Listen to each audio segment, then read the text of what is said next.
Identifying in pluralism is one of the most important things. Identifying with the other. Identifying with that person who is not you and who would never be you because they may be another color, another race, another religion, have other cultural values. That recognition that they are they and you are you is terribly important, and that is the basis of pluralism. Very simply, I think pluralism is the right to be different. We live in a diverse world. Not everybody is the same. Somebody once said, if two people are exactly the same, one of them is irrelevant. And so there's beauty and strength, I think, in diversity, and the right to be different and the celebration of being different is what pluralism is all about. Je pensais à une société qui est diversifiée, pluraliste. C'est une société où, par exemple, votre voisin de palier est différent, enfin, il s'habille différemment. Les parfums de cuisine qui émanent de son appartement sont différents des vôtres. Sur le palier en dessous, il y a encore une famille différente. De nouveau, la cuisine est différente, les vêtements sont différents, la langue est différente. Mais au fond, ce sont vos amis parce que vous comprenez, vous avez été chez eux pour des fêtes nationales, vous avez été chez eux pour des fêtes religieuses, vous avez mangé avec eux et vous comprenez tout à fait non seulement pourquoi tout ceci est tellement différent et étranger et peut-être un peu exotique pour vous, mais ça devient familier parce que vous avez appris à les connaître. Despite our differences, and indeed in part to celebrate them, we need to find also what holds us together. The language of dignity, the language of respect, the language of compassion, the language of what it is to be a human being, which we all share. We're seeing a number of disruptive effects unfolding. Economic globalization, which has led to higher levels of economic inequality. We're seeing rapid technological change, which is disrupting societies, disrupting groups and associations and individuals' sense of their own identity.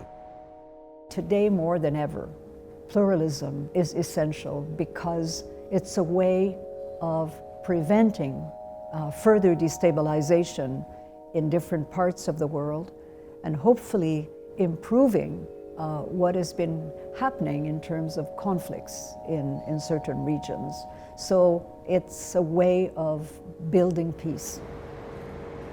The world has become a small place. People don't live in isolation anymore. They don't live in just one particular area where everybody is from the same origin necessarily. In a world like this, people have to learn how to live together. They learn how to accept new ideas. They learn how to accept that truths are not absolute but are usually relative in nature. And if you learn to accept new ideas and other people's ideas, that's one way of renewal and progress.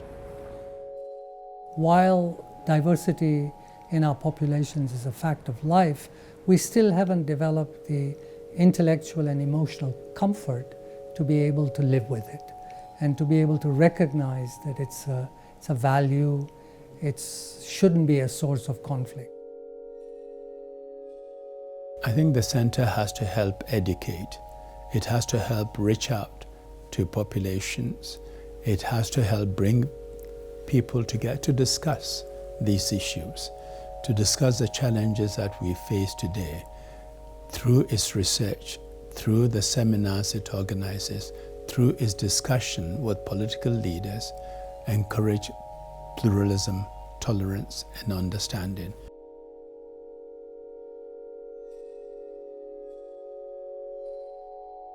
.330 Sussex is a historic building in the heart of the ceremonial district of Ottawa. It has a history of the country's memory. It was the Dominion Archives.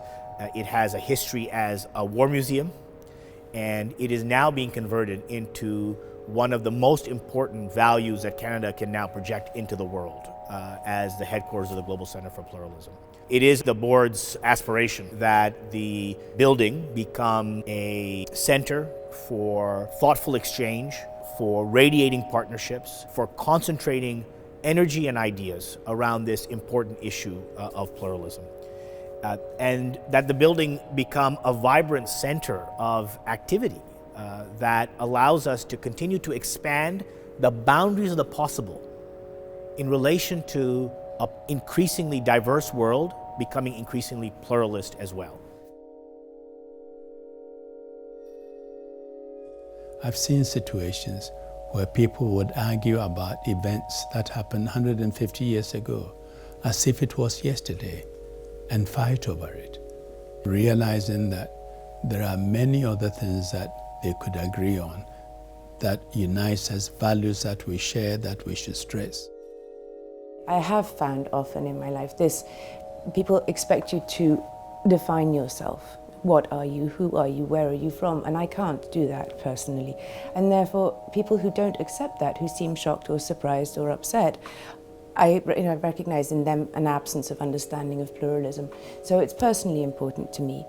But it's also important because every country that I've ever lived in and ever worked in has a multitude of different traditions and different ethnicities, and this is something that makes the beauty of our world. And I want my children to grow up in a world where the 140 nationalities in their school understand each other and live together in peace.